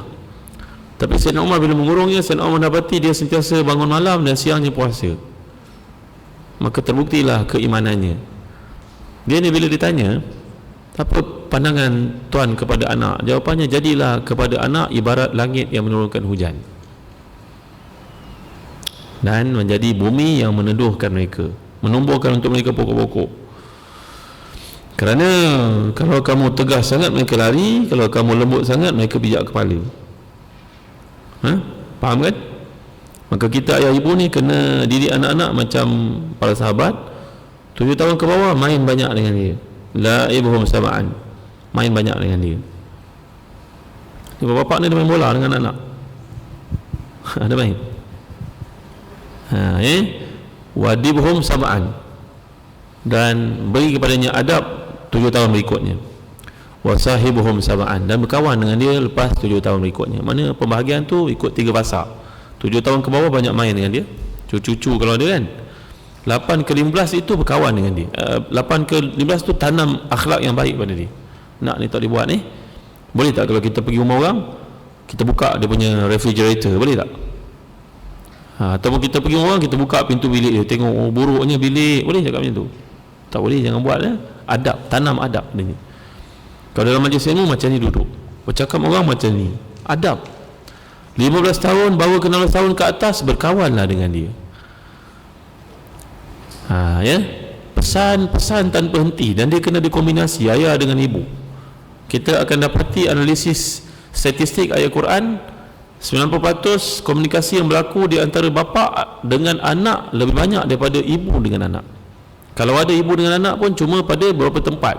Contohnya Isa dengan ibunya Maryam, Asia dengan putera angkatnya Musa. Yang lain itu semua kisah bapa dengan anak, bapa dengan anak. Bapa kena peranan banyak. Bapa ni lebih tegas, anak lebih takut. Biasanya gitulah.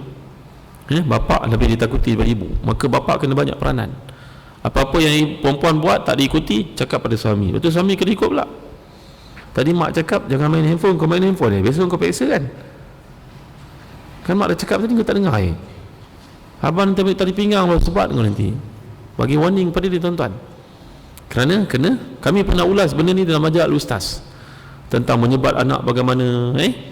Tuan-tuan bacalah Al-Ustaz tuan-tuan. InsyaAllah banyak padanya di mutiara yang sangat berharga, kerana kami mencari orang-orang yang kapasiti tinggi, yang berkemampuan untuk didik orang, menulis dalam majlis Al-Ustaz. Kerana ia adalah satu ilmu yang perlu dipelajari. Baik, jadi ibu jangan putus asa, jangan berhenti, jangan pernah dalam diri kita letih aku, malah aku, mak dah tak larat nak cakap dah, jangan cakap gini. Dan kan cakap tu cakap tanpa henti. Kerana kerja ni kerja Nabi, maka dia susah memang. Lepas tu bila kita ada kat rumah ada internet, tuan-tuan pesan pada anak-anak tau, nak ayah dulu belajar geografi tak pakai pun internet tau. Tapi kau sekarang cikgu suruh assignment lah, itu inilah. Bila kau buka Google ni, benda-benda yang keluar dari hutan, kan ada geografinya soalan kan, kemahiran hidup ke apa, saya pun tak ingat, anak saya buat benda yang keluar dari hutan, kayu balak, rotan, batu permata, macam-macam kan, keluar gambar yang tak sepatutnya pun keluar juga kat situ. Cakap pada dia, nak ni abang masukkan Unify kat rumah untuk kemudahan tengok benda ilmu.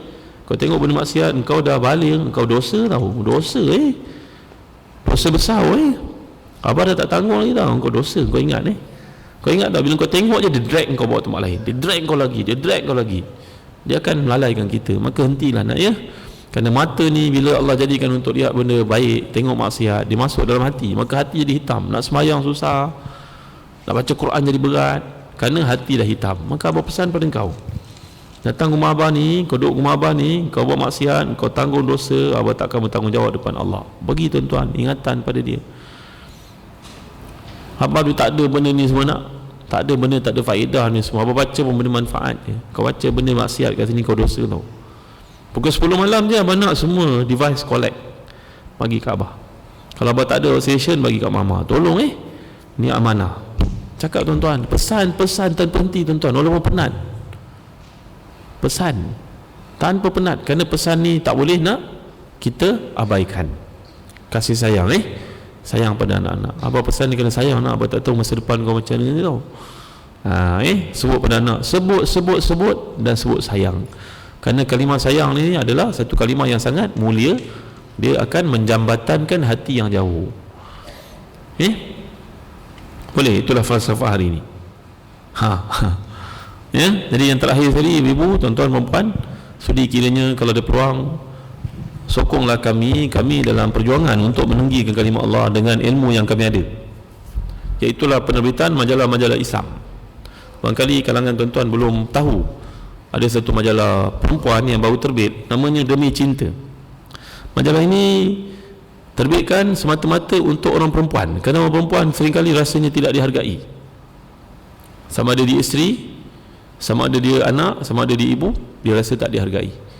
Maka bacalah isteri-isteri Nabi bagaimana mereka menangani perkara ni, kan.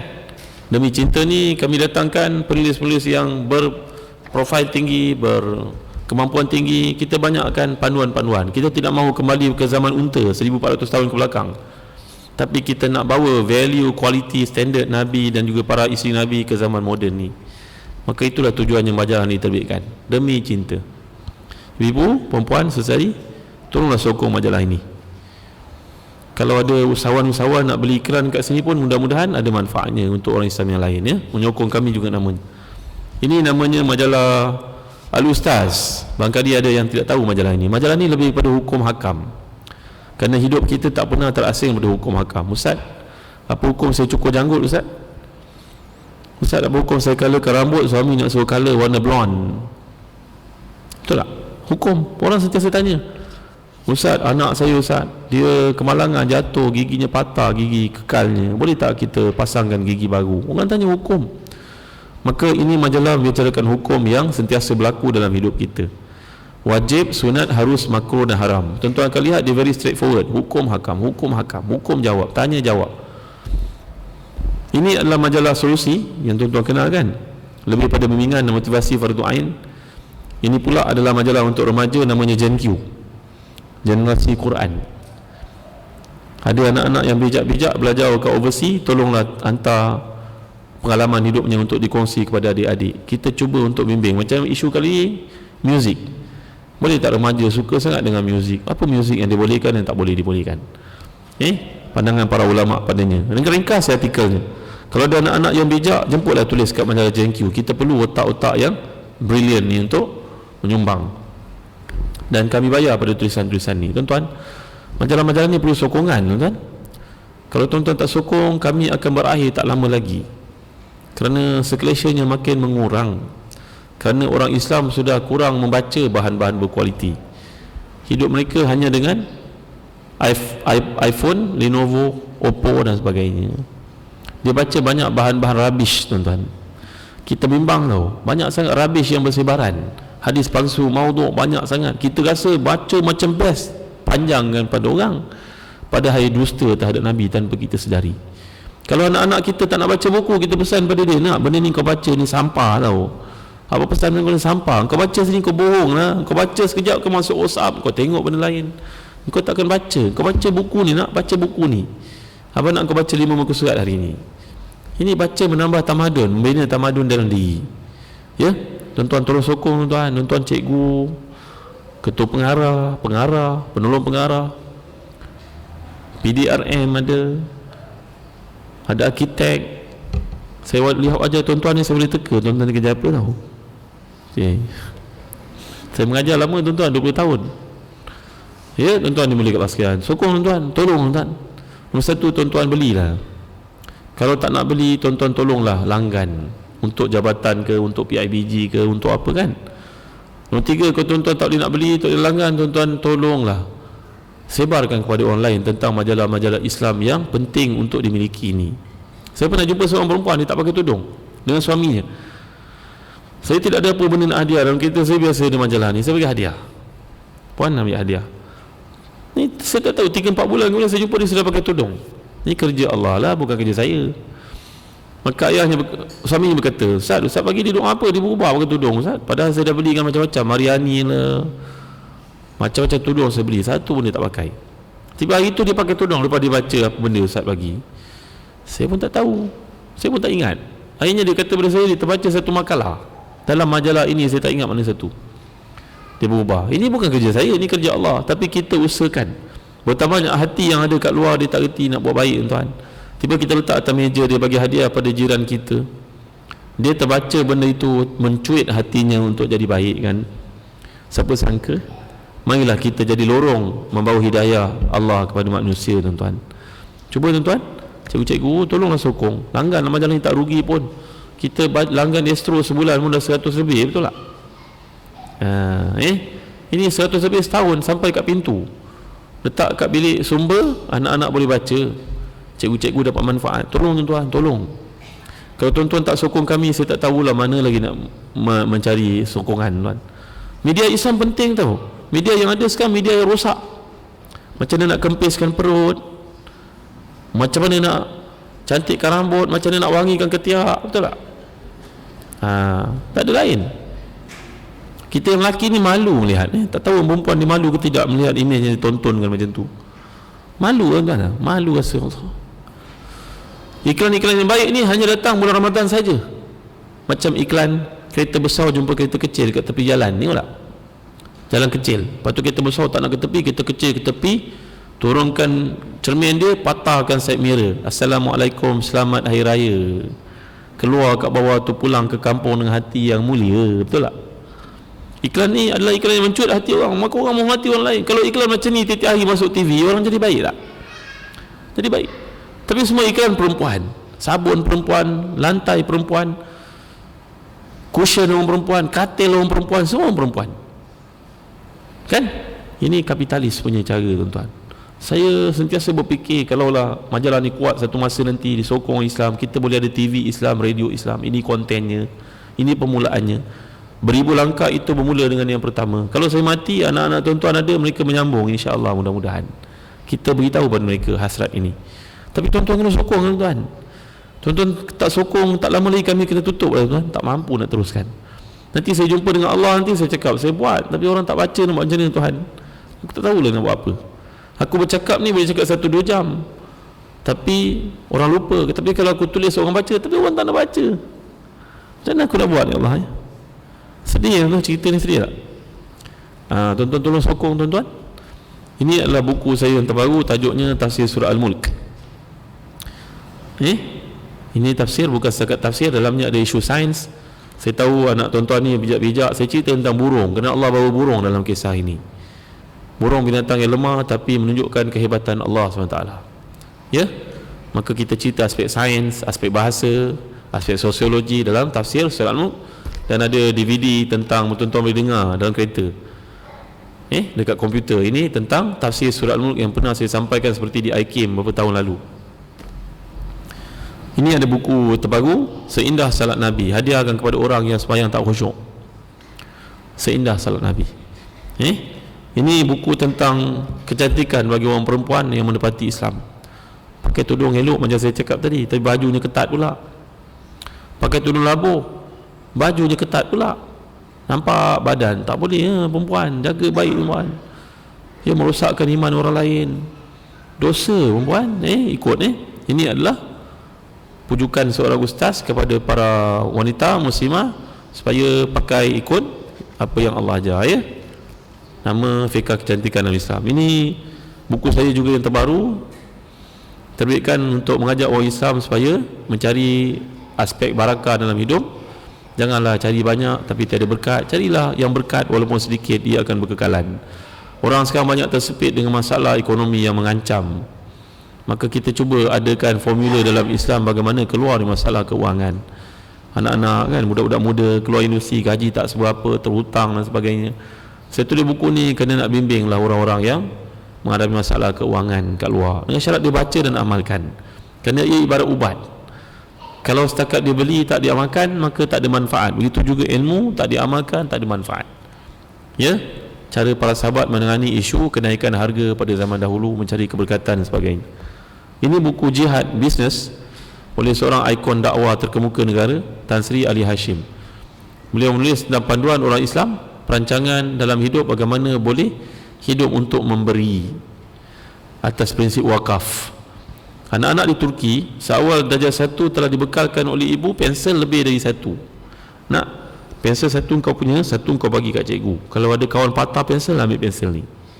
Ni rubber, abah bagi pada kau 3. Kau pakai 2, 1 kau wakafkan. Daripada kecil. Tapi saya yakin saya dan juga tuan-tuan mungkin ada masalah bab ini. Mari kita cek pensel anak. Asal kurang ni? Kau bagi siapa? Bapak dia minta. Kau cakap pada bapak dia. Allah, tuan-tuan ni. Kesian, tak pasal-pasal bapak orang tu pula terlibat. Kita tak berapa mesra buat wakaf. Ini adalah tulisan seorang legend dalam bisnes, namanya Tan Sri Ali Hashim. Bagaimana kita boleh hidup ni untuk memberi? Kalau kita berniaga, macam mana kita boleh aktifkan button memberi ni, tuan-tuan? Wakaf artinya. Ini satu buku baru kami, tajuk Tahniah Anda Hamil. Hadiah kepada orang yang mengandung ataupun belum mengandung. Mudah-mudahan dibaca ini, ada zuriatnya mudah-mudahan Kerana barat, mereka kalau datang anak, mereka bukan hadiah baju macam kita, dia hadiah buku. Macam mana jadi anak yang baik, jadi bapa yang baik, mendidik anak dengan betul. Ini buku kami cuba kombinasikan fakta sains dan juga agama. Kita akan lihat pendekatannya sangat international. Dari sudut penjagaan bayi, pemakanan, amalan-amalan jadi daripada Quran, doa-doa yang dibaca, berdoa bila nak bersalin. Ternyata ada dalam hadis Nabi suruh para sahabiah bacakan kepada puteri-puteri mereka yang mengandung akan melahirkan anak. Ini buku Tahniah Anda Hamil, satu buku ensiklopedia kelahiran dalam Islam. InsyaAllah sangat manfaat. Ini adalah Quran yang terbaru, mungkin tuan-tuan perempuan dah aware tentang kelahirannya. Namanya Quran Wakaf Ibtidak Berterjemahan. Ini karya atau formulasi Tan Sri Datuk Hassan Azhari, seorang pakar Quran peringkat dunia yang mengajar kita baca Quran dengan kaedah yang betul dengan penandaan secara color. Iaitulah warna merah kalau kita jumpa, kita boleh ulang balik semula. Kalau warna biru berhenti, tak payah ulang lagi. Kalau hijau berhenti, kena ulang juga. Ia bagi membantu pernafasan orang yang lemah dan juga tidak faham bahasa Arab, kerana tanda-tanda wakaf yang sedia ada tidak memadai. Itu dikekalkan dan ditambah dengan nilai yang baru dan ada terjemahan. Milikilah Quran ni, tuan-tuan, hadiahkan untuk diri kita agar bacaan Quran kita lebih sempurna. Kerana saya yang faham bahasa Arab pun seringkali menghadapi masalah, tak tahu mana nak berhenti ni, mana yang tepat. Kerana ia perlukan kefahaman yang mendalam kepada ayat-ayat Allah. Tapi pakar ini sudah berkecimpung dalam bidang Quran lebih 50 tahun, maka inilah hasil jariahnya untuk kita nikmati. Namanya Quran Ghufran, beserta wakaf tidak, hadis, dan juga beserta dengan asbabun nuzul serta terjemahan. Milikilah Quran ni, hadiahkan untuk diri kita, hadiahkan untuk orang keliling kita. Qurankanlah hidupmu. Sekian, ini adalah buku-buku dan majalah yang kami bawa di belakang. Sekiranya ibu-ibu, bapa, tuan-tuan berminat, boleh dapatkan. Dan ada nak menyumbang, nak infak ke, nak melanggan ke, ada borang langganan? Borang langganan tak ada? Tak bawa? Nanti bagi nama. Siapa nak melanggar nanti kami uruskan insya-Allah. Baik, sekian setakat ini saja dulu. Terima kasih atas kehadiran tuan-tuan. Ampun maaf atas kekurangan. Wassallallahu ala sayyidina Muhammad wa ala alihi wasallam. Wassalamualaikum warahmatullahi wabarakatuh.